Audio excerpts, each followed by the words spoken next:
How to Make Money in Any Market by Jim Cramer. Introduction. The introduction establishes the book's radical purpose: to challenge traditional Wall Street thinking and empower everyday readers to achieve wealth through investing. The author believes that the entire financial industry often insults ordinary people by suggesting they cannot manage their own money, an assumption the author wants to reveal as false to help readers become wealthy. This book aims to be about democratizing the process of investing, enabling the reader to take control of their money and grow it themselves, convinced that they are smart enough and care more about their own money than anyone else does. The author outlines his philosophy, which calls for pairing traditional, passively managed index funds with personally selected, carefully chosen individual stocks. While index funds are useful for general market exposure and the safety of diversification, the author stresses that individual stocks are what truly hold the power to make an investor rich. The plan involves teaching readers to use their own powers of observation and combine them with knowledge now easily found through simple technological prompts. He promises to teach the reader why the stock market should be embraced, not feared, noting that every decline over the 40 years he has worked on Wall Street has been worth buying. The author's unshakable confidence in the stock market stems from his childhood growing up in Philadelphia, observing his hard-working father, Pop, and a successful acquaintance, Mr. Hank. Pop taught the author to follow company performance using the business pages of the newspaper. Mr. Hank, a salesman, became a millionaire simply by saving money, picking a good stock, Merck Sharp & Dohme, a pharmaceutical company, and consistently buying more shares over time. The author contrasts this steady success with the heartbreaking failure of his father, Pop, who invested his savings in National Video, an exciting stock that ultimately went bankrupt when its vacuum tube technology became outdated, leading to the crystallization of a key lesson: the importance of buying the right, enduring blue-chip stocks. Despite skepticism from industry professionals who claim only they can beat the market, the author insists that diligence, consistency, and understanding a company's prospects allow anyone to succeed. He notes that many people today feel financially strained, worry they miss their chance to invest, or lack confidence due to seeing past crashes. He warns against relying on uncertain future sources like Social Security or engaging in outright gambling activities like sports betting, chasing short-term meme stocks like GameStop, or investing in dubious cryptocurrencies as a path to retirement. Instead, the book presents a practical plan to help readers capitalize on the coming massive great wealth transfer of estimated trillions of dollars set to move to younger generations over the next couple of decades. The author leverages his credentials, including his time at Goldman Sachs and experience running a hedge fund that consistently outperformed the market benchmark, to reinforce his expertise. The book is structured into 3 parts. First, learning to trust the stock market by understanding how stocks function and why fear of sell-offs is irrational. Second, building a portfolio by mastering research skills and learning to understand financial reports like the balance sheet. And third, identifying hero stocks by applying the author's principles for wealth generation. The author promises that by adopting his methodical approach, which he calls buy and homework, readers will realize that investing is not as difficult as professionals make it seem, allowing them to finally take command of their finances and make a fortune. Chapter 1. Chapter 1, titled Why Invest at All, addresses the deep-seated skepticism and fear that most people feel toward the stock market and argues passionately that stocks are the most effective wealth-building tool available. Many people view the stock market as a terrifying roller coaster that is too difficult to understand or that simply leaves you where you started. However, looking at the history of the market reveals a different reality. The S&P 500, a benchmark of 500 large United States companies, has provided an incredible average annual return of roughly 10% over the past 40 years, significantly outpacing both inflation and the returns offered by simple savings accounts. This incredible, largely unacknowledged climb is demonstrated by the Dow Jones Industrial Average rising from below 1,000 in 1982 to north of 40,000 currently. The author posits that people avoid this path to riches because they are afraid of falling, even though historical evidence shows that sustaining permanent damage to savings is rare if an investor simply stays the course. This fear is fueled by various influential voices. Politicians who distance themselves from the market, treating it as a preserve for the rich, and billionairestas who, having already achieved great wealth, often discourage others from investing, effectively trying to slam the door shut behind them. Despite this constant negativity, the author insists that every single decline or sell-off that has occurred over the last 4 decades has ultimately been a buying opportunity. To overcome the fear of crashes, the chapter provides historical context for major market downturns, emphasizing that such events are usually temporary and recovery is often swift. For example, the massive one-day decline of Black Monday in 1987, which saw the market drop over 22%, had nothing to do with the actual economy and was recovered in less than a year for investors who held their positions. Even the frightening financial collapse of the Great Recession between 2007 and 2009, which drove many people out of the market, saw investors who stayed the course return to even in less than 4 years. The key insight here is that a loss only becomes permanent if the investor pulls their money out of the market and does not return it. Otherwise, the drop is merely a paper loss that history shows will be recovered as the market advances. The reality is that stocks have consistently proven to be the best investment for generating wealth for over half a century, and the long-term gamble lies in leaving the market, which risks economic catastrophe due to inflation and living a long life. The power of long-term consistency is illustrated through the author's personal case study. Despite once living in his car and having a microscopic paycheck, the author prioritized saving and consistently investing small amounts, sometimes as little as $50 or $10, into the Fidelity Magellan Fund. He never stopped contributing, and those small, regular investments accumulated into an account now worth well over $1 million.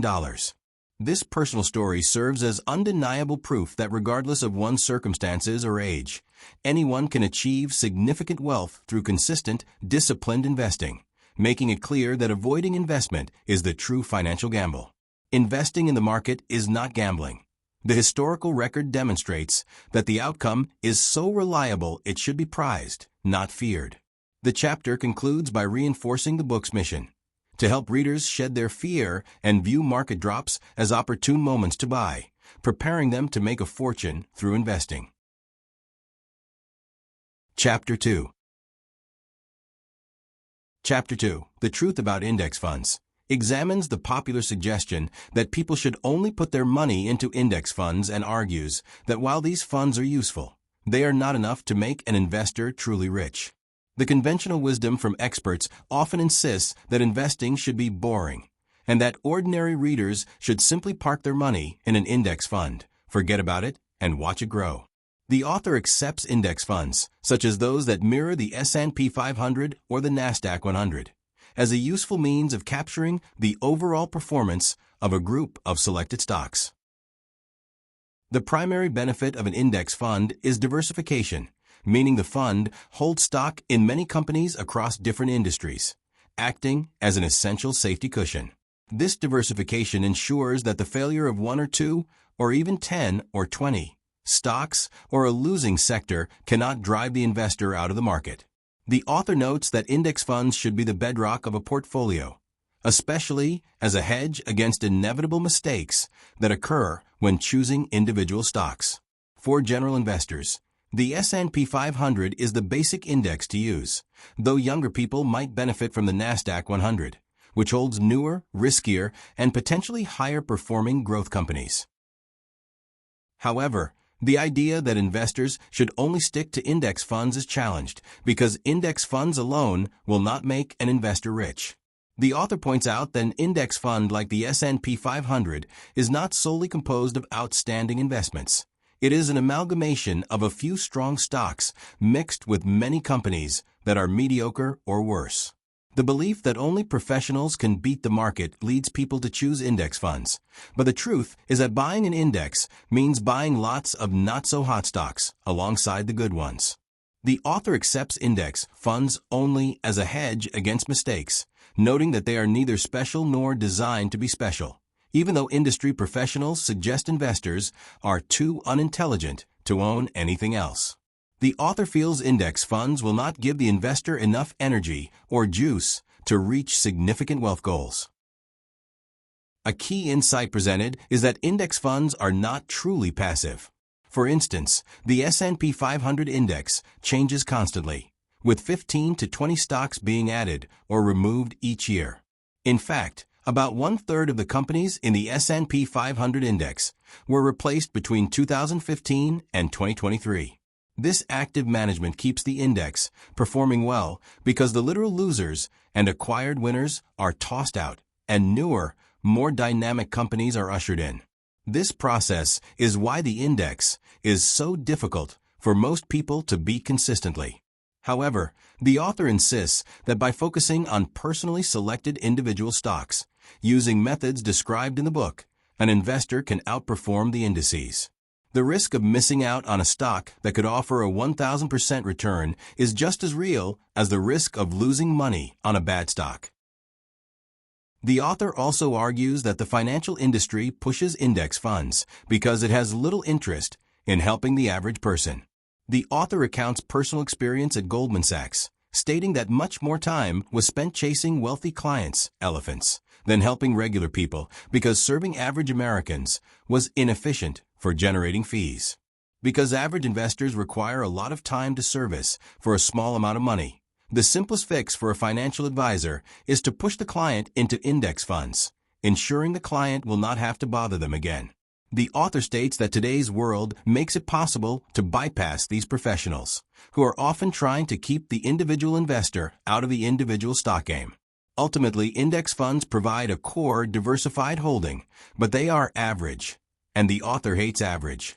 The goal is to avoid being average by pairing the index fund with carefully chosen individual stocks that hold the power to make the investor rich. Chapter 3. Chapter 3, The Glory of Individual Stocks, strongly argues that personally selecting individual company stocks is the only way for investors to become truly rich, completely opposing the modern financial trend of relying solely on broad index funds. The author rebels against the notion that individual stock picking is too difficult or stigmatized, determined to restore the idea that ordinary investors can triumph over the average returns of indices. To highlight this potential, the chapter uses the example of the FANG stocks, Facebook, Amazon, Netflix, and Google, which the author first popularized in 2013. Even though these companies were already well known at the time, an investment of $4,000 split equally among them when the acronym was introduced would have grown to over $82,000 by the end of 2024. For comparison, the same $4,000 invested in the S&P 500 index fund would have yielded less than $20,000. This gap is what the author refers to as the individual stocks triumphing over index mediocrity. Even making small regular investments, like $50 a month, into individual stocks like Meta or Netflix would have resulted in significantly higher returns than placing that same amount in the S&P 500.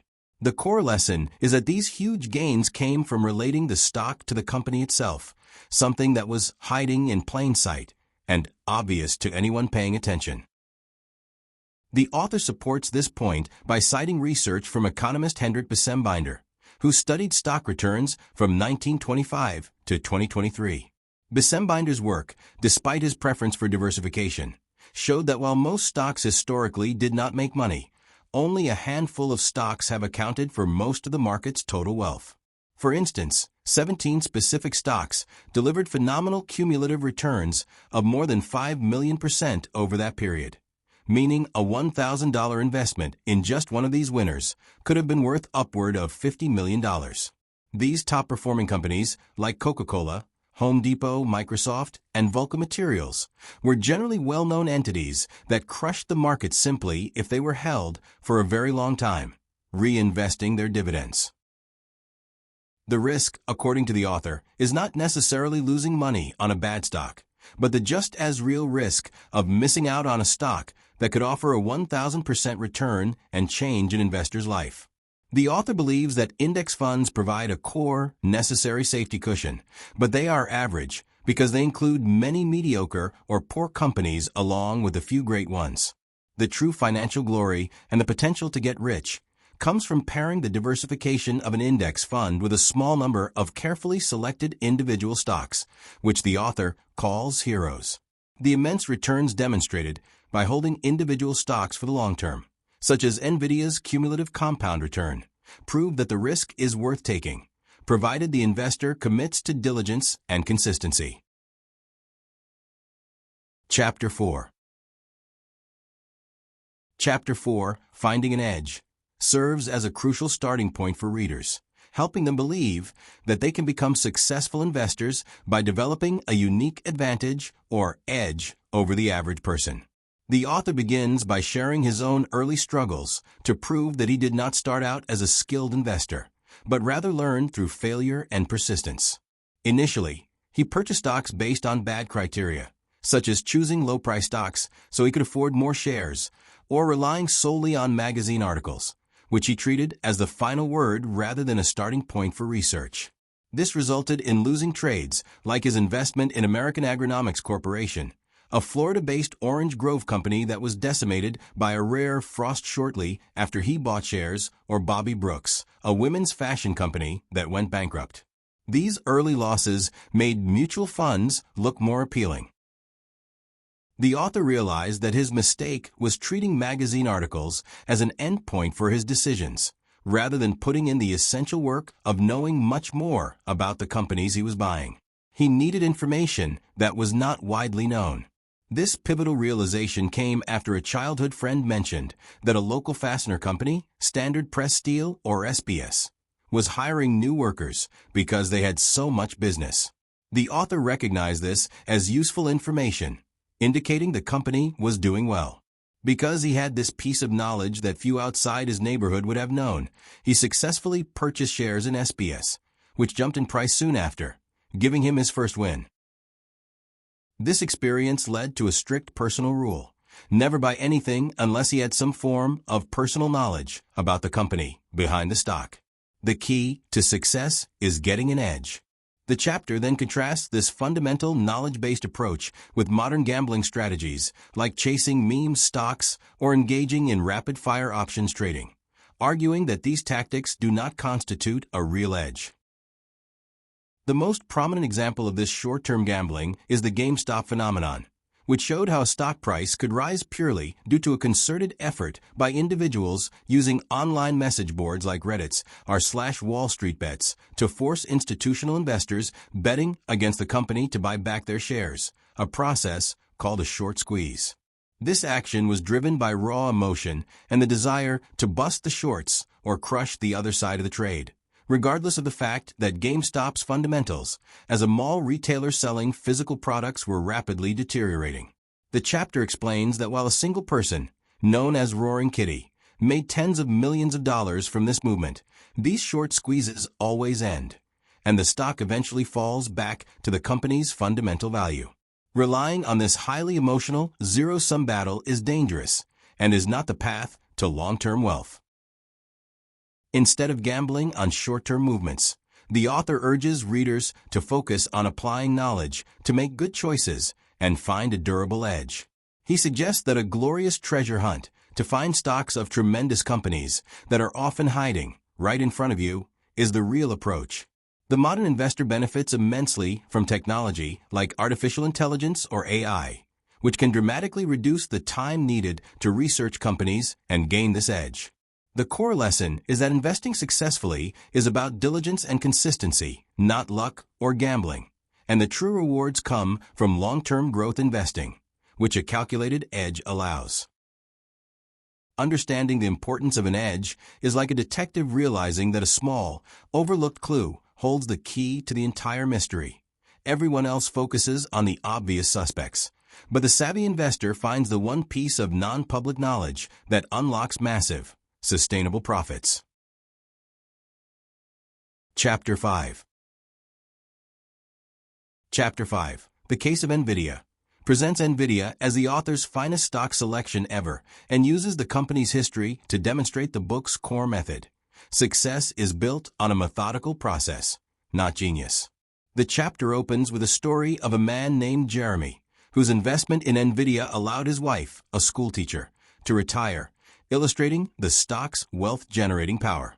The author recounts that he promoted the company so aggressively that, to grab people's attention, he even renamed his rescue dog Nvidia in 2017. At the time of this action, the stock traded at under $4 adjusted for splits, yet an investment of $1,000 then would have grown to over $34,000 by the end of 2024. The author emphasizes that he had been recommending the stock for years before the dog renaming, having first recommended it in 2009 when it traded at the equivalent of 38 cents, adjusted for splits. The author's early interest in Nvidia began after a 2009 Best Buy conference call mentioned that the company was the leader in making graphics processing units, or GPUs, for netbooks, leading the author to recommend the stock. His conviction deepened after interviewing Nvidia's CEO, Jensen Huang, in 2010, whom he found impressive because he focused intensely on fast chips rather than typical executive concerns. The author also had a pivotal chance encounter with an Audi North America CEO, who revealed that Nvidia chips, known primarily for gaming, were actually powering the technology that made Audi cars run well, indicating that Nvidia had cornered the market on speedy chips used beyond gaming, including in cars. This insight connected to the author's previous experience with the late Max Palevsky, a computer pioneer and early Intel investor, who had clashed with Intel's CEO in the 1990s over the importance of speed and agility in semiconductors, arguing that traditional CPUs were too slow for gaming and other applications. The author realized that Nvidia's lightning-fast chips, which Intel's management had previously dismissed as frivolous for the gaming market, were now being used in modern, lifelike applications like cars. This personal knowledge, gleaned from outside the standard financial sphere, confirmed the immense, hidden potential of the company. A visit to Nvidia's headquarters confirmed the company's revolutionary role. The author witnessed demonstrations of their chip's power in artificial intelligence, including generating near-lifelike images instantly, creating accurate simulations of a car navigating black ice, and developing concepts for sophisticated humanoid robots. This convinced the author that the gaming chips were going to revolutionize the world, and that CEO Jensen Huang was a modern-day Leonardo da Vinci. Despite the author repeatedly and loudly recommending the stock, it struggled for years, staying cheap because market professionals were skeptical. The major turning point came in November 2022, when Sam Altman released ChatGPT, leveraging the chips that Jensen Huang had delivered to OpenAI back in 2016, leading to a massive, rapid realization by millions of people that artificial intelligence was real. This culminated in May 2023, when Nvidia delivered the largest positive earnings surprise in history. The chapter concludes by reinforcing that the success of Nvidia was not about being a genius, but about having a process that restored faith in the ability of anyone to pick a winner that can significantly change their life. Understanding the case of Nvidia is like witnessing a gardener who knew the obscure seed they planted would grow into the tallest tree, while everyone else ignored the small plant, dismissing its specialty. The dedicated investor foresaw that its unique strengths would make it indispensable to the new landscape. Chapter 6. Chapter 6, titled, "It's Not That Hard," directly addresses the most common fears and excuses people use to avoid choosing individual stocks, insisting that advancements in artificial intelligence and technology have made successful investing easier than ever before. The author counters the idea that selecting individual stocks is too difficult, stressful, or requires professional expertise, arguing that these myths are spread by financial professionals who want people to feel inadequate so they can keep charging hefty fees for simple services. The fundamental key to success is pairing curiosity and observation with readily available knowledge. In the past, learning about companies was incredibly difficult and time-consuming, requiring the author to travel to libraries to use archaic tools like microfiche, which provided information that was often months out of date. Today, however, anyone can open an account with a few clicks, and technology has made nearly every piece of relevant information instantly accessible. The introduction of generative artificial intelligence like ChatGPT, Grok, Gemini, or Perplexity has completely changed the research process. The author explains how an investor can use these AI tools as Cramer GPT to instantly find the top stocks based on specific criteria, such as those that grew revenue by a certain percentage, or to determine if a company has a solid or weak balance sheet. This dramatically reduces the time needed for research. What used to take weeks of difficult work can now be accomplished in seconds. For instance, someone interested in a company can input it into an AI engine to get quick answers about its profitability, sales, and growth prospects, eliminating the need to have an accounting background or attend business school. While the author still advises cross-checking crazy-sounding information, AI provides rapid, accurate data that is superior and more timely than the research available in earlier decades. This ease of access means that the rigorous research process, often portrayed as arduous and complex by those who want to keep investors away from individual stocks, has been demystified. The author notes that even the necessary homework of investing, which involves reviewing a company's sales, earnings, and forecasts 4 times a year, only amounts to about 4 hours per stock annually, or about 20 hours a year for a portfolio of 5 stocks. Ultimately, the chapter encourages readers to overcome their fear and embrace the modern tools available. The core message, demonstrated through the author's own successes like Nvidia, is that anyone can now perform sophisticated research and acquire a successful stock-picking process, moving away from being a passive, average investor to becoming a calculated fortune maker. The risk is no longer in trying, but in failing to use the technology that makes it possible to spot the next great, life-changing stock. This is like having a private tutor and an entire library at your disposal for free, making the once impenetrable wall of Wall Street knowledge easily scalable. Chapter 7.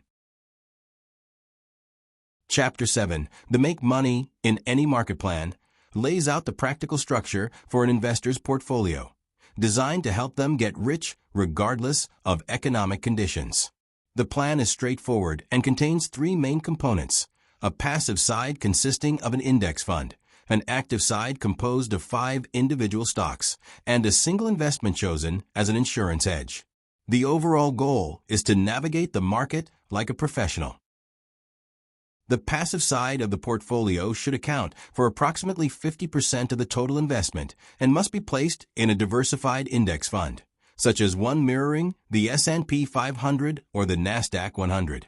This index fund acts as an essential safety cushion or hedge because the investor will inevitably make mistakes when selecting individual stocks.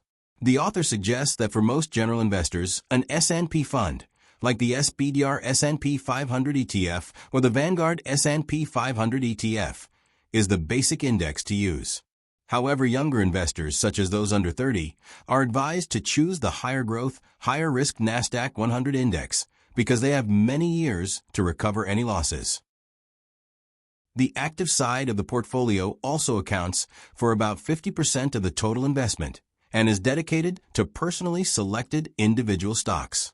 The author insists that while index funds are useful, they are not sufficient alone, and that individual stocks are the heroes that hold the power to make an investor truly wealthy. The plan limits the active side to just 5 stocks, arguing that owning too many individual stocks would turn the selection into a diluted mutual fund, which is the job of the index side. Additionally, keeping the number small ensures that the investor can keep up with and maintain the necessary research or homework for each position. The final piece of the plan is a single insurance hedge investment that is likely to perform independently of the stock market. The author suggests old-school investors might consider gold, specifically recommending the SPDR Gold Shares ETF or GLD as a safe way to invest in the metal. This hedge is not meant to make the investor rich, but rather to help them weather the storm of market declines and sleep soundly at night. To put this plan into action, the investor must first open a brokerage account, ideally a self-directed individual retirement account, or IRA, which offers tax advantages when selling appreciated stocks. The author strongly favors the Roth IRA because it uses after-tax money but allows the investment to grow and be withdrawn completely tax-free later in life. The plan works best with consistency, suggesting that if an investor has about $550 per month to invest, they might allocate approximately $250 to the index fund and $50 to each of their 5 individual stocks and the hedge investment. This methodical approach is summed up as buy and homework, emphasizing that these investments must be held for the long term, and that when the market experiences a decline, the investor should actually buy more shares, seeing the downturns as advantageous sales. The make money in any market plan is like constructing a sturdy building. The index fund is the stable, widespread foundation that ensures the structure won't collapse even if a few load-bearing walls fail, while the 5 individual stocks are the specialized, high-performance engines, each offering the unique power needed to drive the investor to spectacular heights. And the insurance hedge is the lightning rod, protecting the entire structure from sudden, unpredictable external chaos. Chapter 8.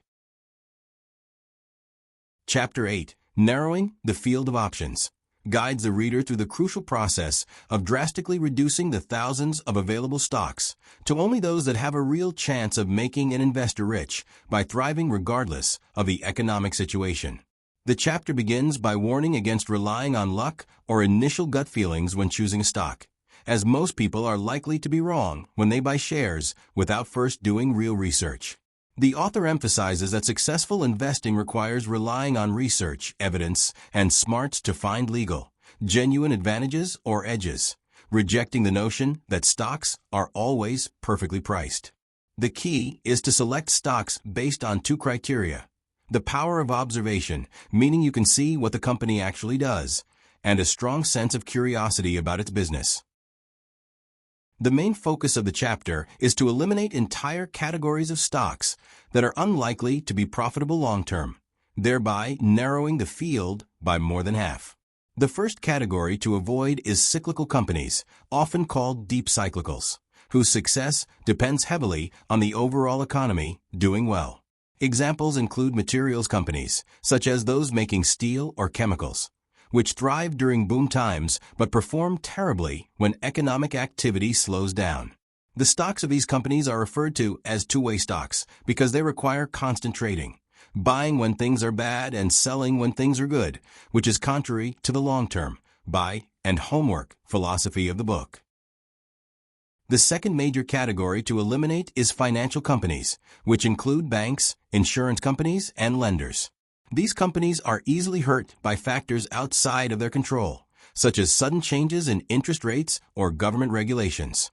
They often get crushed during economic downturns, like the numerous institutions that vanished between 2007 and 2009, because they are exposed to credit risk and crippling defaults. The author advises avoiding financial stocks because they are susceptible to market forces and external events that management cannot easily override. The third group of stocks to avoid is fleeting companies that lack earnings and are strictly conceptual. These companies typically lose money, and if they have no near-term path to profitability or revenue, they are too dangerous, especially when the economy weakens. The author calls these companies total pretenders and Venus flytraps for your money, and he advises against buying any company that has been losing money for 3 years unless it has a product that seems likely to eventually achieve wide appeal and scale, like Netflix or Amazon did early in their history. The fourth category consists of companies that present themselves as growth vehicles but suffer from low single-digit growth, which the author calls LSD growth. Many consumer packaged goods companies, such as those selling snacks, cereals, and canned goods, fall into this group. While they might offer above-average dividends and were once considered safety stocks, the author believes that the only safe concept in the stock market today is growth, making these mediocre companies undesirable for building significant wealth. The final category to avoid includes companies with fixed costs that are too high to allow them to make consistent money. This applies to many department store chains, entertainment companies with heavy debt, airlines, and auto companies, which often have expensive labor contracts that management cannot control during tough times. These companies are considered terrible value traps because they look like bargains, but their low stock prices exist for a reason. Their earnings are frequently on the verge of collapsing. Eliminating these 5 categories clears the way for the investor to focus exclusively on the specific characteristics of winning stocks. Chapter 9. Chapter 9, Comparing one stock to another, dives into the core question of how stock prices actually work and why investors often make the mistake of avoiding great companies because the stock seems too expensive. The author contends that many people lose money because they pay too much for bad stocks and too little for good ones, often failing to realize that stocks like Eli Lilly, Netflix, or Nvidia, which initially looked costly, were actually selling at bargain prices relative to their future success. To avoid this error, investors must understand the foundational concept of microeconomics. Although that term sounds complex, it simply means understanding a company's financial health, what it sells, and how much it costs to produce its goods. This involves looking at the company's inner workings, such as its sales, profit margins, cash flows, expenses, and management competency. Knowing these details allows an investor to explain how the company makes money and whether it can continue to innovate, scale up, and grow quickly. While this type of research traditionally required a lot of knowledge, the author stresses that modern technology, like artificial intelligence tools such as ChatGPT and its clones, can now simplify this task dramatically, making it easier for anyone to find the necessary information and even understand complex concepts like the balance sheet. The chapter warns against the fundamental misconception that a stock's price alone indicates whether it is cheap or expensive. The author shares the example of his mother, who loved the stock of a local supermarket chain, Giant Foods, because it sold for only $24, while its shockingly inferior competitor, ACME Markets, sold for $50. She believed Giant was undervalued simply because the dollar amount of its stock price was lower. However, the dollar price is meaningless without context. It is an abstraction. For instance, a $24 stock might belong to a huge, expensive company if there are millions of shares outstanding, or a small, inexpensive company if there are only a few shares. Likewise, a company can cut its price in half by doubling its shares, but the overall value of the company remains unchanged, proving that stock prices must be compared using ratios, not just dollar amounts. This leads to the primary topic of the next chapter. Stock prices are not determined by the dollar amount, but by ratios, particularly the price-to-earnings multiple, which represents the market's collective assessment of a company's worth. The author promises to discuss this vital concept next, allowing the reader to understand what makes a stock price tick, so they can satisfy their curiosity, use modern technology, and buy the stock at the right price.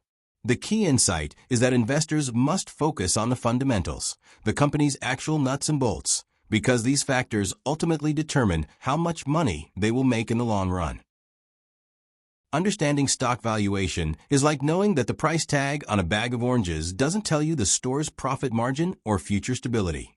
You must look deeper to know if you are getting a good deal compared to the competition. Chapter 10. Chapter 10. Figuring out what a stock is worth demystifies how a stock's price is actually determined, emphasizing that the price is not an arbitrary dollar amount, but a representation of the company's profitability. The core idea is that the stock price is an end result, determined by the company's current earnings. To determine this value, an investor needs to find the company's current earnings per share, which is easily accessible on free financial websites or through brokerage houses. The main concept for valuation is the price-to-earnings multiple, often shortened to PE multiple or simply the M. To calculate the PE multiple for a stock, you divide the price, P, by the earnings per share, E. For example, if a company has a stock price of $24 and is expected to earn $2 per share, the PE multiple is 12. This M is the crucial factor that captures all the current thinking about what a company is truly worth, acting as a collective market grade for the company. The PE multiple is not an exact science, but a term of art. A company viewed as having great growth prospects, excellent management, and high gross profit margins will be rewarded with a higher multiple compared to others in its industry, leading to a higher stock price. Conversely, a company with uncertain or slow growth, poor management, or low profits will be assigned a very low M. The average P/E multiple for the S&P 500 index is often used as a benchmark, historically around 19. A great company is expected to have a higher M than this benchmark, while a struggling one will have a lower M. The most important factor influencing the M is the company's growth rate compared to the overall S&P 500. A company that is truly loved and grows twice as fast as the S&P 500 might have twice the multiple, though such high multiples are reserved for only the most elite companies. The market highly favors growth, meaning investors pay extra for a high-growth company because those current earnings are expected to increase significantly in the future. Investors should not be scared off by what seems like a high M because it actually signals strong confidence in the company's future prospects and growth potential. A low M, on the other hand, often indicates a lack of market confidence, suggesting the stock might disappoint in the future.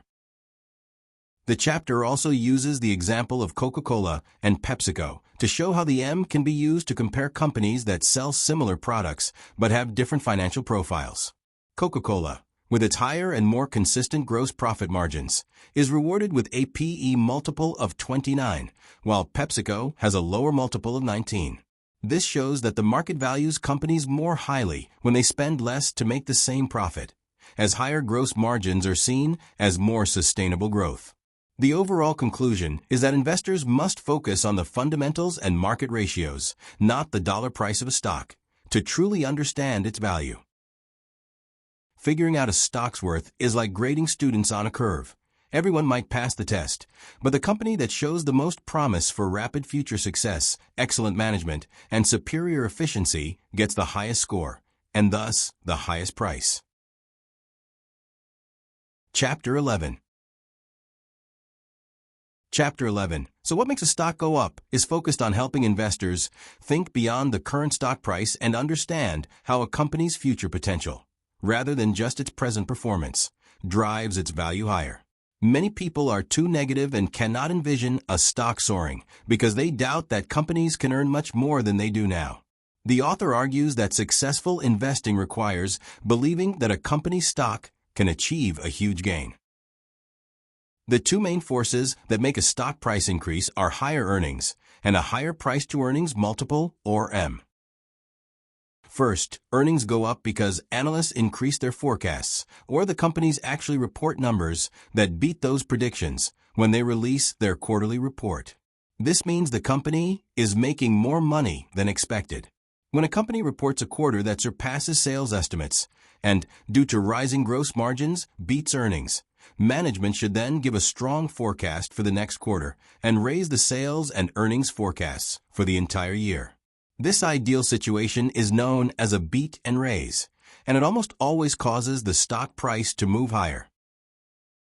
Second, the multiple M expands, meaning buyers become willing to pay more for the same amount of current earnings. This happens when people are excited about a company's prospects and are afraid of missing out on owning a winning stock, often called FOMO, or fear of missing out. A company's M can expand if the market perceives that positive changes are coming, such as a new CEO with a promising plan, an activist investor pushing for change, or if the company scales up faster than expected. The market rewards growth and potential. For instance, Oracle's stock climbed when the company pivoted hard into data centers for artificial intelligence, causing its multiple to expand even before the full earnings breakout occurred. The author stresses that investors must look at the total opportunity value of a company, a concept created to measure what could happen if everything goes right. This metric is about thinking big and considering the long-term potential, rather than the immediate financial metrics. For example, when Amazon was only a book retailer, the opportunity was huge because it could expand into being an online mall with advertising and cloud services. Similarly, the potential for Tesla, with its self-driving cars, solar power generation, and humanoid robots, suggests a much higher future price compared to its current valuation. If a company's big dreams come true and it grows in meaningful ways, its price goes up because its multiple and its earnings both increase. The most successful companies do not accept the status quo. Their CEOs make major decisions and big bets that change the company's earnings power, leading to stock gains.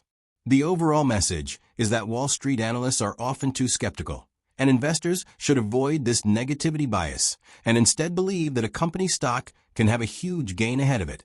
Otherwise, they shouldn't own it. Chapter 12. Chapter 12, Choosing Well, acts as the culmination of the book's teachings on research and valuation, focusing the investor on the pursuit of secular growth stocks, which are companies built to thrive consistently regardless of the broader economy. The author argues that a secular company is the opposite of a cyclical one. It is a winner in any market, even if interest rates are high or the gross domestic product declines. The ideal secular growth stock has several crucial characteristics. It must be the best-of-breed company within a sector that is expected to survive major economic problems, like the Great Recession. These companies should also be consistently increasing their earnings, expanding their gross profit margins, earning a solid price-to-earnings multiple, or M, and receiving strong analyst support. As these companies become successful and established, they should begin paying dividends. A key trait of a secular growth company is its financial health, specifically its ability to handle debt and survive an economic slowdown. The author is wary of companies that borrow excessively and lack the potential to justify that debt, as these are the first to cut dividends or default on bonds during tough times. However, having debt is acceptable if a company has substantial cash on hand and can easily pay back what it owes, a trait seen in Apple, which can borrow cheaply and use the funds to buy back its own stock. Investors should examine a company's recent performance during events like the COVID-led recession and the 2022 interest rate hikes, looking for companies whose earnings barely suffered a hit. A strong company's stock price should not be a concern if its fundamental business remains strong. The chapter also emphasizes the importance of scale, meaning the company must be able to grow big enough to win and dominate its market. Historically, focusing solely on immediate profits over growth caused businesses to miss out on massive opportunities, as profitable but niche companies ultimately fail to achieve the required size. A successful company must have a high chance of becoming a dominant, large-scale force in the economy, and investors should avoid companies that lack this growth potential, even if they are profitable. Finally, the investor must consider diversification across their 5 chosen individual stocks, though this should be flexible. The most important form of diversification is risk diversification, combining ground floor selections with stocks that have decades of proven performance. This mix increases the odds that at least one stock will deliver the spectacular, life-changing returns necessary to make the investor rich.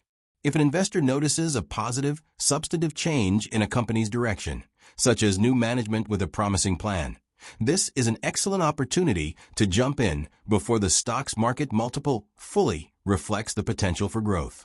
This methodical hunt for durable, long-lasting growth is the pathway to selecting investments that will make a fortune. Chapter 13. Chapter 13, How to Research Stocks, provides a detailed guide for completing the essential homework that must accompany the act of buying and holding stocks. This homework is crucial for anyone using the book's suggested strategy of matching an index fund with 5 selected individual stocks. Unlike in earlier times, when the author had to rely on outdated microfiche at the library, all the necessary information is now easily accessible.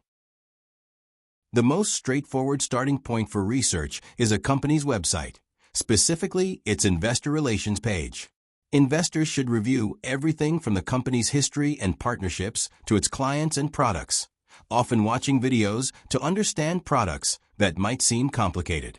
After reviewing the company's own presentation, Investors should look for articles and news about the company through simple online searches or using watch lists on financial news sites like CNBC.com. Although the value of formal research provided by Wall Street firms is often ephemeral and designed to encourage trading, which the book discourages, knowledge is a form of power, and it can be useful to obtain this research if possible, perhaps by opening multiple accounts.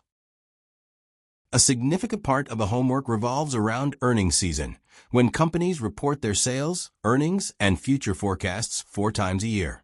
Because a stock tends to make its biggest move at this time, an investor should be prepared to spend about an hour per stock during each reporting period. Crucially, investors must wait for the forecast given by the chief financial officer during the conference call before taking any action, as the CEO's initial rosy outlook can often be misleading. The company stock price will often go higher if it achieves better sales and earnings than analysts expected and then raises its forecast for the future, a situation known as a beat and raise. Beyond company-specific information, investors should also monitor sources that provide bigger-picture economic information. This includes reports from the Federal Reserve and its regional branches, such as the Dallas Fed's Quarterly Energy Survey or the Atlanta Fed's GDP Now forecasting model. Reports from organizations like the International Energy Agency or the Mortgage Bankers Association can offer insights into specific industries, such as energy or housing. Finally, the chapter emphasizes listening to or reading conference call transcripts as the single most important indicator of a stock's direction after earnings are released. The author recommends listening for key information about sales dynamics, specific industry metrics, the consistency of the quarter's performance, and the forward-looking outlook. For instance, a listener can gain vital insight by noting that Procter & Gamble was driving all the growth in its sector, despite operating in a volatile and challenging environment. While generative artificial intelligence tools can summarize transcripts, investors should still look for nuance and context by listening carefully themselves to better judge the implications of management's words. The research process, or buy and homework, is about combining personal observation and curiosity with accurate and timely knowledge. This methodical preparation, made much easier by modern technology like AI tools, is what ultimately helps an investor make calculated decisions and avoid the common mistake of panicking when a stock's price unexpectedly drops. Chapter 14.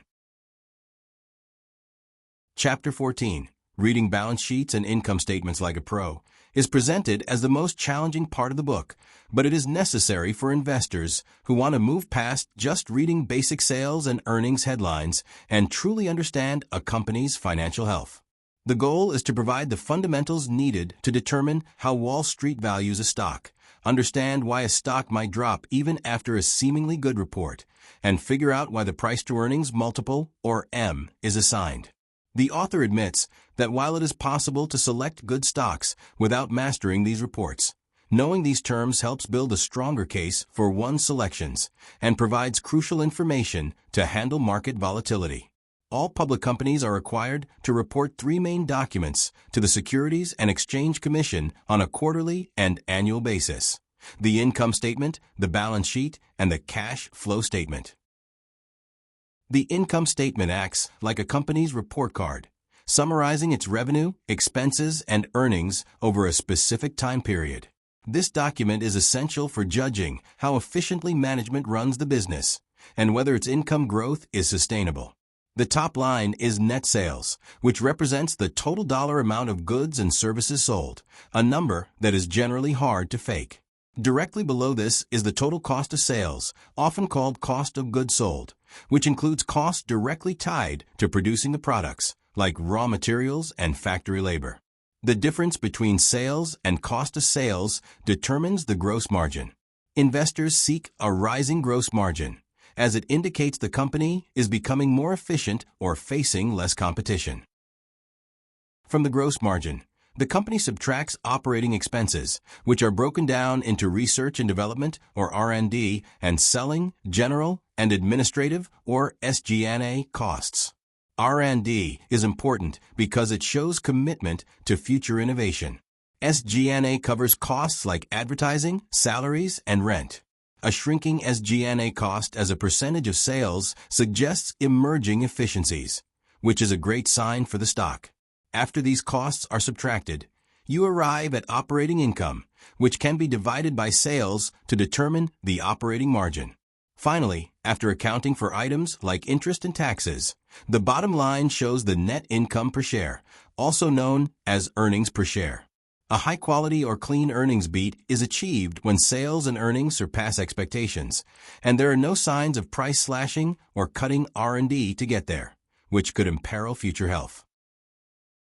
The balance sheet is considered the company's physical exam, showing its overall financial health at a single point in time.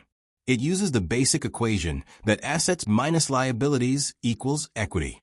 Assets include what the company owns, and liabilities are what it owes, both categorized as either short-term, meaning current, or long-term, meaning non-current, which relates to whether they are due within the next year. Key assets include cash, accounts receivable, which is money owed by customers, and inventories. Key liabilities include accounts payable, which is money owed to others, and term debt. The shareholders' equity section reflects the investor's ownership stake and includes retained earnings, which is the cumulative profit of the company after any dividends have been paid out. Reviewing the balance sheet helps investors determine if a company has too much debt that it cannot easily pay back, a serious red flag. The cash flow statement is arguably the most vital document for assessing a company's strength because it shows the actual cash generated by the business, which is harder to manipulate than net income. The three sections of this statement are operating cash flow, investing cash flow, and financing cash flow. Operating cash flow, the cash generated from normal daily business, is the first place the author looks because generating positive cash internally is crucial for long-term survival. Free cash flow is a related metric calculated by subtracting large investments for the future, called capital expenditures, from the operating cash flow. Free cash flow is highly valued by analysts as a more precise measure of a company's financial well-being compared to just net income. Investing cash flow covers funds used for future investments, such as buying property or building a factory. Financing cash flow tracks activity related to funding the company, such as money coming in from issuing new stock or money going out for paying dividends or repurchasing shares. The author uses a mid-2022 Apple quarterly report as an example, noting that Apple is transparent and provides an honest depiction of its business. Ultimately, a deep understanding of these financials helps an investor avoid panicking when a stock's price drops and instead make calculated decisions, either by doubling down if the stock is undervalued or by selling if there are fundamental imperfections hidden within the numbers. Understanding financial statements is like having X-ray vision for a company. You can see not just the surface appearance of the sales numbers, but also the underlying bone structure of the business, revealing whether it is genuinely healthy and built for long-term growth or just covering up serious financial weaknesses. Chapter 15. Chapter 15, The Conference Call, explains why listening to or reading the transcripts of investor conference calls is the single most important indicator of a stock's direction after a company reports its earnings. This process is a crucial piece of the essential homework required for any investor choosing individual stocks.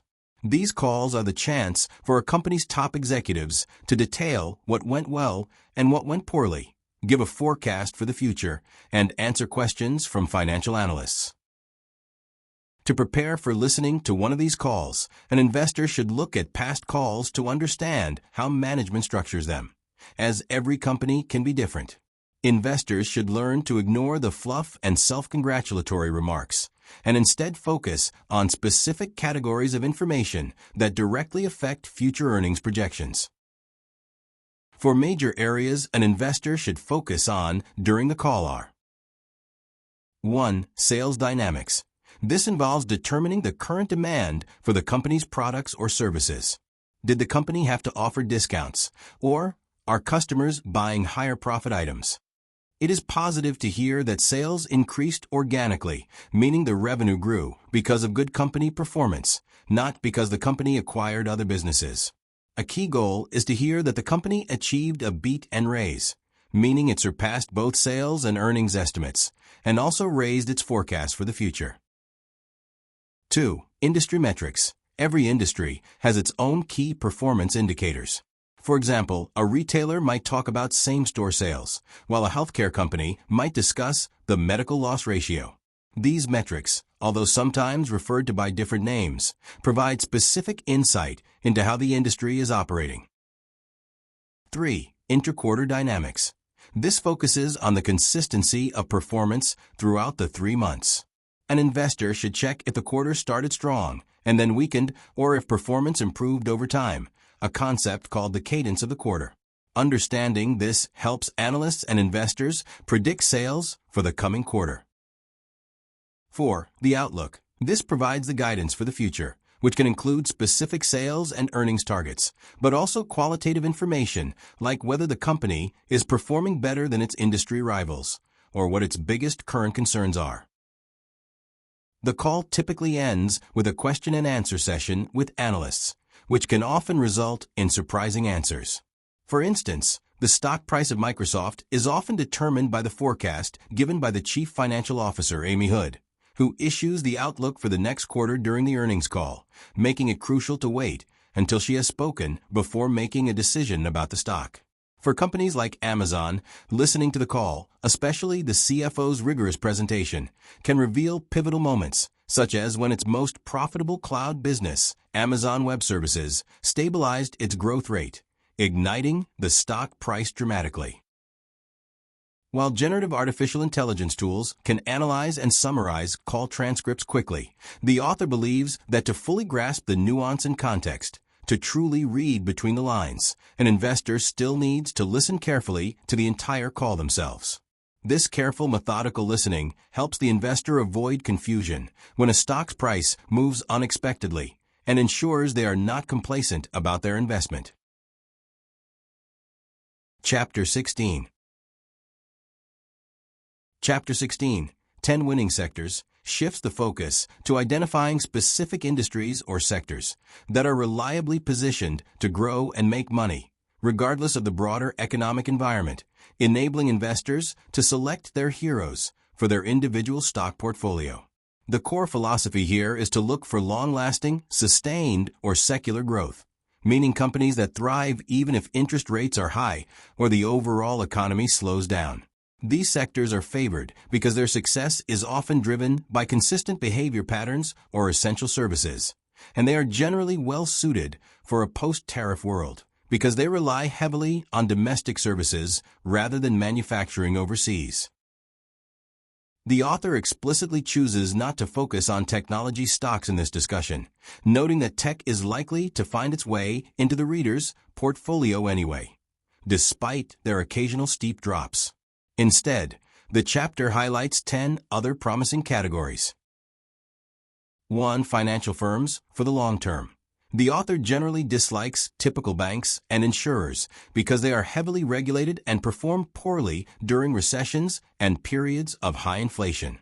However, exceptions are made for companies that focus on financial technology or processing payments with little credit risk, such as Visa and MasterCard, or firms positioned to benefit from the massive transfer of wealth from older generations to younger ones. 2 stocks highlighted are BlackRock, the world's largest and highly profitable asset manager led by thought leader Larry Fink, and BNY, the nation's oldest bank that has renewed its focus on technology and services for the investment industry under CEO Robin Vince. 2. Dining out responsibly in an era of inflation. This sector focuses on restaurant chains that appeal to a wide range of customers with responsible prices. Texas Roadhouse is featured as a favorite, offering a throwback atmosphere with room for expansion and performance-based compensation for managers.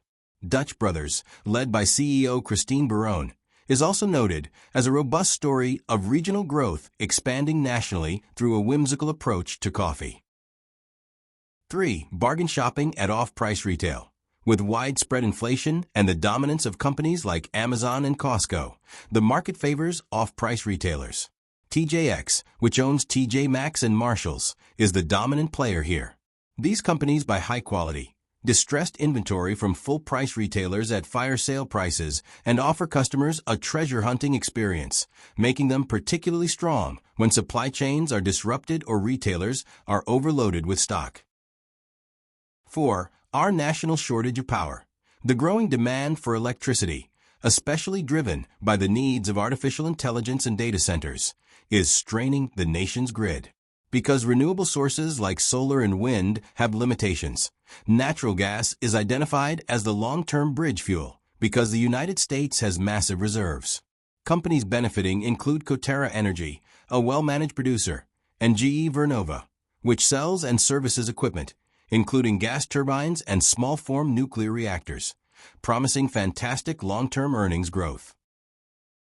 5. Blockbuster drugs. Drug companies are often responsible for incredible health advances. The top choice is Eli Lilly, driven by its GLP-1 franchise of drugs, which were originally for diabetes and weight loss, but are increasingly being approved for cardiovascular and kidney diseases, and may eventually treat brain diseases. The size of this potential market could propel Eli Lilly into the elite trillion-dollar club.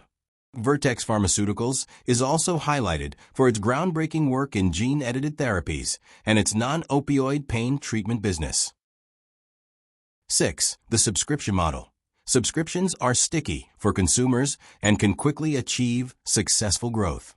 The chapter names Costco as a highly reliable company that is more of a club than a retailer, earning most of its money from membership fees rather than markups on goods. Other great subscription investments include Amazon Prime, Netflix, and Spotify. 7. Small business infrastructure. Companies that cater to small businesses are built to last because these businesses are the backbone of the economy.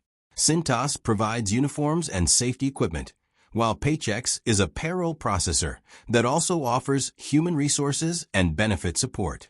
Paychex is noted for its ability to act as a crucial ally to small customers, such as helping them with Paycheck Protection Program applications during the COVID pandemic. 8. The constant and growing need for cybersecurity. The rise in cyberattacks and the need for stronger corporate defenses ensure high demand in this sector. Palo Alto Networks, led by Nikesh Arora, is the top choice. Aurora successfully pivoted the company from hardware to cloud-based solutions, encouraging customers to consolidate all their security needs under one brand. CrowdStrike is mentioned as a strong competitor and a potential future trillion-dollar business. 9. Aerospace, flying high. Commercial air travel has strong, long-term secular growth due to the global leisure travel boom and the demand for newer, more fuel-efficient planes, leading to backlogs for manufacturers. GE Aerospace is singled out as the crown jewel of the former General Electric conglomerate. A great aspect of GE Aerospace is that most of its revenue comes from the highly dependable services business, maintenance for the commercial airplane engines it builds. 10. Spotting tech companies early. For high-growth, younger companies, particularly in software, the chapter introduces the Rule of 40. This is a quick test to separate real companies from phonies by adding the company's annual revenue growth rate to its profit margin. If the total is 40 or greater, the company is considered a winner that is adequately balancing growth and profitability. Using this rule, Palantir Technologies, which performs complex data analysis for government and commercial clients using artificial intelligence, achieves an astounding score, suggesting it is a special company that may disrupt the defense industry and could be the next Tesla. Choosing winning sectors is like mapping a financial coastline. Instead of sailing into unpredictable, storm-ridden open waters of cyclical businesses, you chart a course along established, deep water channels, where the currents of long-term economic trends guarantee sustainable progress toward wealth. Chapter 17. Chapter 17, 10 Recent Greats, presents a list of 10 recently public companies that the author believes have the potential to become enduring, high-growth investments, capable of delivering wealth to investors who are willing to embrace a little more risk.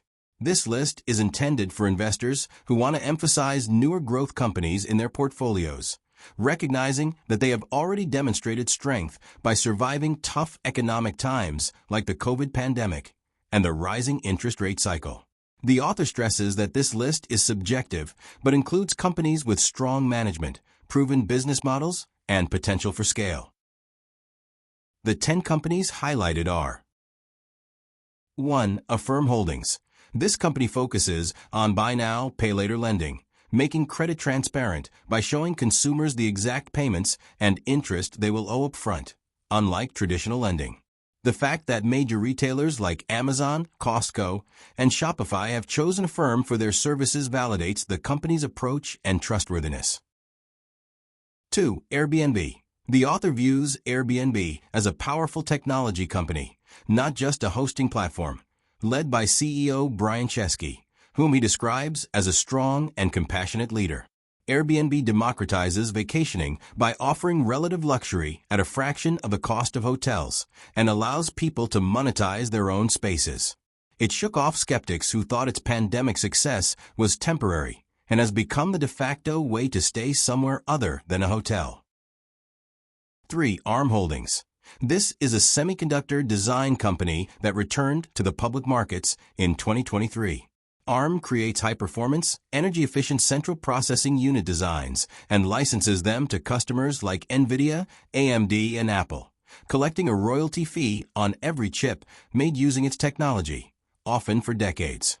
ARM has an effective monopoly on smartphone CPUs, with its technology used in over 99% of the world's smartphones, and is expected to expand into modern automobiles and data centers due to its focus on energy efficiency. 4. Cava Group. Identified as the potential next Chipotle, Cava is a Mediterranean food chain that went public in 2023. The concept is healthy, reasonably priced, and backed by strong average unit sales and the support of Ron Shaich, the founder of Panera Bread, who believes Mediterranean food could be the next major category like Mexican food. 5. Cloudflare. This enterprise software company focuses on ensuring corporate networks are secure, reliable, speedy, and flexible. Cloudflare's network is massive, trusted by over 250,000 paying customers and roughly 25 million internet properties, and it excels at protecting against crippling cyberattacks, such as distributed denial of service or DDoS attacks. 6. CrowdStrike. A top competitor to Palo Alto Networks, CrowdStrike is a cloud-native cybersecurity company that has not missed an earnings quarter, demonstrating extreme diligence. Its success is rooted in combining superior technology with deep security expertise, allowing it to compete effectively against competitors, including Microsoft. The company's high valuation is justified by its extraordinary cash flow growth. 7. DoorDash. Led by CEO Tony Xu, DoorDash has become the dominant food delivery company through determined execution and expansion. The author was initially skeptical of its ability to compete in the fractured delivery space, but was convinced by Xu's commitment to making the service work. 8. Dutch Brothers. This company is noted for having the most robust story of regional growth expanding nationally, led by CEO Christine Barone.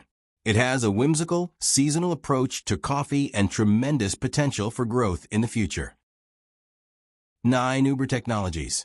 Initially seen as a struggling initial public offering, Uber matured into a fantastic growth stock after its CEO, Dara Khosrowshahi, signaled a major seismic shift to prioritize profitability and cash flows over simple growth at any cost in 2022. Uber stabilized and pulled away from its competition, transforming into a platform beyond simple rideshares, including delivery and advertising, making it a potential trillion-dollar company. 10. Vertiv. This company specializes in cooling technology for data centers, a crucial function because supercomputers require constant cooling to prevent damage from overheating. Vertiv's technology is reliable, protects trillions of dollars of investment, and is integral to the needs of the modern artificial intelligence-driven industrial revolution, making it a hidden gem in the marketplace. Chapter 18. Chapter 18, 8 Income Producers with Growth, focuses on selecting stocks that offer a reliable balance of growth and steady income, making them ideal choices for investors who are getting older or want more security in their portfolio. The author states that as people age, they often mistakenly switch entirely into bonds, which provide no growth. This chapter provides a compromise, offering a stress-tested list of companies from diverse sectors that have successfully navigated past economic crises. These stocks are meant to provide enough income to allow investors to retire, travel, and leave wealth to the next generation. Here are the 8 income-producing stocks with growth potential. 1. Enbridge. This Canadian company is the world's largest independent pipeline company, transporting a significant amount of the oil produced in Canada to the United States. The author favors this stock because of its very safe dividend, which the company has increased for the last 30 consecutive years, making it a dividend aristocrat. Because Enbridge is a transport company, its business remains steady even if oil prices drop, making it a reliable income and growth stock. 2. Enterprise Products Partners. This limited partnership is heavily involved in the oil, gas, and plastics industry, a critical but often overlooked area. Enterprise consistently generates large amounts of cash while growing, adding capacity to its network every year. The company is crucial to energy independence, and its products are used in nearly everything, including semiconductors, asphalt, renewable energy materials like batteries and solar panels, and 99% of pharmaceutical components. Its consistent growth and high yield make it a great choice for income generation, regardless of the nation's economic ups and downs. 3. Federal Realty Investment Trust. This company's CEO, Don Wood, pioneered the concept of mixed-use property, combining high-end outdoor shopping centers with office and residential buildings. This model produces solid income even during tough economic times because the company selects only the best locations where demand for space consistently exceeds supply. During the height of the pandemic, when many similar real estate investment trusts cut their payments, Federal Realty raised its dividend, preserving a record of 57 consecutive years of increased common dividends. The shift to working from home also benefits the company, as people are now spending more time near its properties outside of downtown areas. 4. MPLX. This master limited partnership, formed by Marathon Petroleum, owns and operates midstream energy infrastructure, including pipelines and storage facilities for crude oil and natural gas. Although the industry previously suffered from overbuilding, the resurgence of oil and gas exploration has made pipelines crucial again. MPLX, which pipes oil out of the Permian Basin and processes natural gas liquids used for plastics, is particularly exciting because it has increased its dividend by 10% for 2 years in a row and continues to anticipate growth even with low natural gas prices. 5. ONEOK. Another major player in the pipeline business, ONEOK recently acquired Magellan Midstream Partners, giving it the country's longest refined product system. The company's large scale makes the preferred pipeline for funds seeking exposure to oil and gas without the boom and bust nature of the underlying commodities it ships, which include gasoline, jet fuel, and distillates. ONEOK has provided 25 years of dividend stability with an annual growth of 3% to 4%. And it consistently buys back stock, making it a long-term winner. 6. Realty Income. This company stands out for paying a monthly dividend, a payment method it has maintained for 659 consecutive months over its 56-year history. It invests in diverse commercial real estate properties across the U.S. and Europe. The company is protected because no single chain dominates its portfolio, and over 90% of its retail rent comes from clients with either non-discretionary, low price point, or service-oriented businesses, avoiding the typical boom and bust stores. 7. Simon Properties. Simon Property Group is the leading operator of high-end malls globally. The company, led by David Simon, believes that high-income demographic malls are improving, as measured by rent per square foot. It has delivered massive total returns to shareholders, including $42 billion in cash returned over 30 years. Simon points out that customers still use malls to pick up or return goods, making the stores an important part of a retailer's growth strategy. 8. Tanger. This real estate investment trust operates giant outdoor outlet malls located near tourist attractions and growth areas. The strategy is brilliant because these malls attract shoppers, especially tourists, looking for things to do, often when the weather is poor. Tanger features top brands and is strategic about keeping some vacancies open for pop-up stores, which gives them control and allows them to test new tenants. With only 41 centers so far, the company has significant growth potential and offers excellent income. This list emphasizes the strategy of investing in prudent companies that are consistent and disciplined, providing both protection and income, making them a safe bedrock for a portfolio, especially as an investor approaches retirement. Chapter 19. Chapter 19.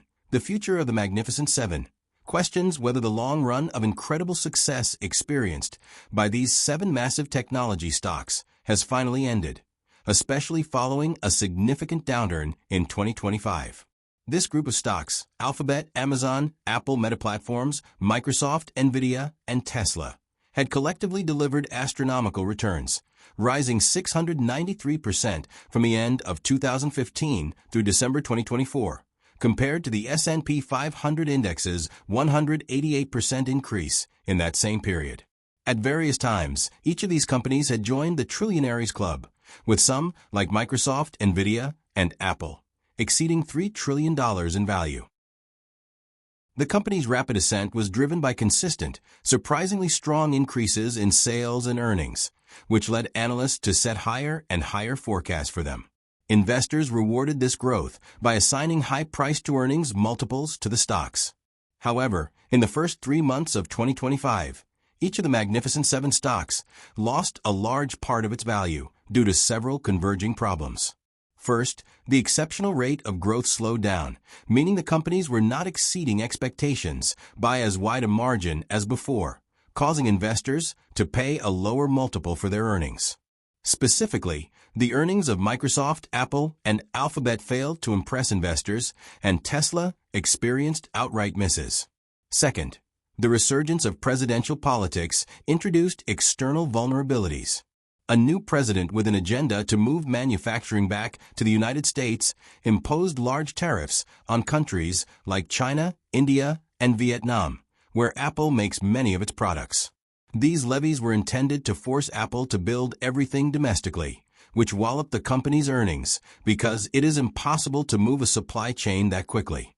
Finally, fears of a recession resurfaced by the end of the first quarter of 2025.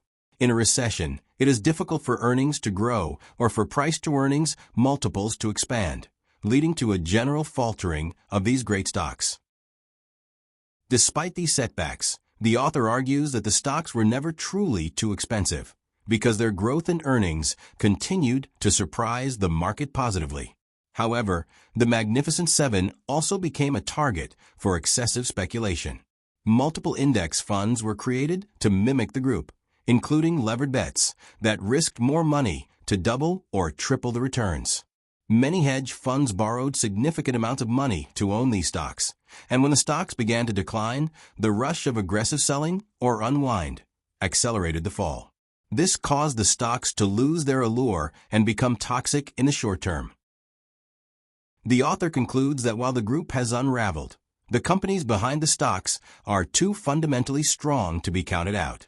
They possess fantastic leadership, excellent products, incredible balance sheets that can withstand recessions, and a proven ability to reinvent themselves.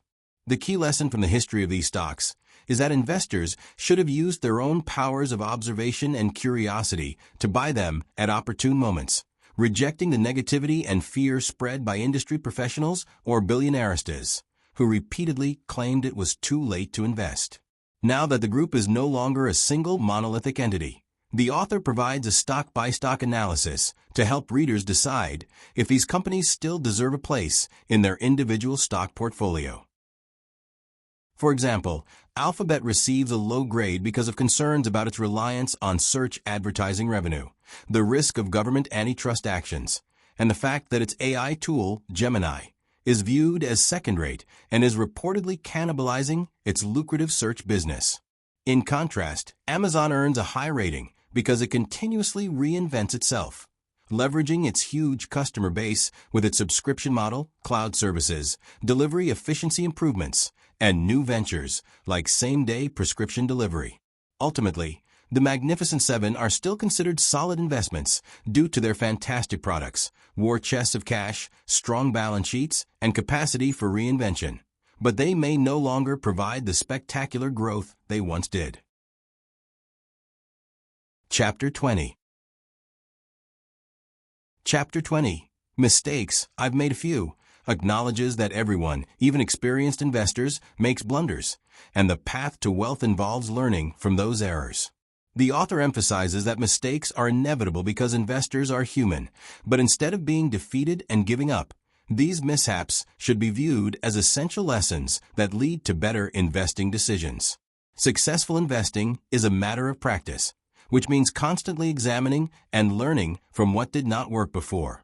The author shares 10 significant personal blunders, rooted in overconfidence, arrogance, or emotional misjudgment, to help readers avoid the same pitfalls. The first mistake is not checking the details of earnings reports and instead trusting headlines, which are often rushed and can be wrong. Headlines, especially those relying on artificial intelligence, may report that a company beat sales and earnings estimates, yet the stock price can fall because key details revealed during the conference call were missed. For example, Caterpillar's stock moves are often dictated by the amount of unsold inventory revealed during the conference call, not the initial sales and earnings numbers. Similarly, Boeing's true direction is revealed by its free cash flow, which is difficult for reporters to immediately capture accurately. Investors must wait for the conference call to end and listen for the chief financial officer's forecast before making a decision. The second lesson is understanding when your stocks tell you to sell.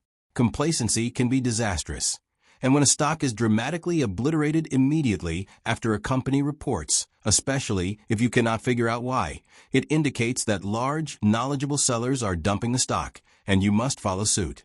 The author accounts holding Bosch Health despite a nearly 50% drop after a bad report, believing the stock was oversold, only to watch it get cut in half again. The magnitude of a stock's decline is a signal that must be respected, and if institutional investors are desperate to dump a stock, it should be sold immediately to avoid a total loss. Third, an investor should never make excuses for management, no matter how successful the company has been historically. If a drastic change in the customer base or market environment occurs, and management offers only false reassurances without concrete new initiatives to mitigate the decline, the stock must be sold. The author stuck with Estée Lauder through repeated sales misses related to the China market downturn, believing management's reputation would save them, but the stock plummeted until the family finally changed leadership. Fourth, internal turmoil means sell. Management chaos, such as significant leadership departures and rumors of incompetence, should be seen as a serious problem that even a strong franchise like the Walt Disney Company cannot easily overcome. The author regrets ignoring the visible turmoil at Disney under Bob Chapek, which ultimately led to a massive financial loss in the streaming business and Chapek's firing. Fifth, investors must sell if a company is facing mounting lawsuits over product damage. The author maintains a hard rule that if a company is embroiled in lawsuits over product liability, such as Johnson & Johnson's talc lawsuits or 3MS toxic chemicals, the stock must be sold immediately, regardless of management's assurances of innocence or the opinion of analysts. Juries are often sympathetic to plaintiffs, and ignoring the legal danger can lead to severe losses. Sixth, anger is not a strategy. The author warns against letting emotions dictate selling decisions, recalling a time when he sold Oracle in a fit of anger and frustration after 2 disappointing reports, only for the stock to rebound dramatically shortly thereafter due to major contract news. He should have been more patient and realized that there would have been a better time to sell, stressing that patience and coolness are needed to capitalize on a potential comeback. Seventh, diversification is not a replacement for excellence. Investors already have broad diversification through their index fund, and they should not excuse underperforming stocks simply because they want to balance their portfolio or have too much of one sector. The 5 individual stock slots should be reserved for best-of-breed growth stocks, not used as a false justification to hold onto speculative stocks that might eventually go to zero. 8th, billionaires won't save you. They are usually out for themselves. The financial media often promotes the opinions of wealthy hedge fund managers or billionairestas, who tend to be overly negative because they have already made their fortunes and no longer need to take risks. Their goal is often to panic ordinary investors into selling their stocks and moving into cash, benefiting the ultra-rich rather than helping the general public profit. 9th, don't sweat the small stuff. The author warns against the non-professional tendency to trade constantly based on every tiny data point or movement in the market. This high-speed trading is a full-time job for professionals who are under pressure to make money every day. But for the individual investor, the time spent parsing minor economic data, such as Federal Reserve reports, is a total waste of time and distracts from the core mission of researching the quality of individual companies. 10th, the bond market is often wrong. The author refutes the common belief that the bond market is always right in its predictions, especially concerning recessions, signaled by an inverted yield curve. These signals are often the sum of all market fears and should be ignored. Investors should focus on the fundamentals of their stocks rather than panicking over bond market indications. The overall message is that every mistake is a learning opportunity, and by studying these blunders, investors can increase their chances of finding the spectacular, life-changing stock picks that make a fortune. Conclusion. The conclusion, titled "The Show's Over, What Are You Waiting For?" serves as a final passionate call to action, insisting that the reader must stop making excuses and begin investing immediately using the lessons outlined in the book. The author expresses his hope that the reader successfully navigated the complex financial information, especially after stripping out the most challenging financial details that his own mother would have found unfathomable in earlier versions of the manuscript. The overall goal was to teach the reader to invest the right way without boring them, which the author considers a cardinal sin. The central message is that having completed the book, the reader now has the knowledge and justification needed to take action. The author is thrilled the reader made it to the conclusion and expects them to open a self-directed individual retirement account, or IRA, tomorrow. The ultimate plan involves pairing a widely diversified index fund, such as one mirroring the S&P 500 or NASDAQ, with 5 individual company stocks and a dedicated insurance investment. The reader is reminded that even if their first stock pick is wrong and results in a loss, they must see this as part of the learning process.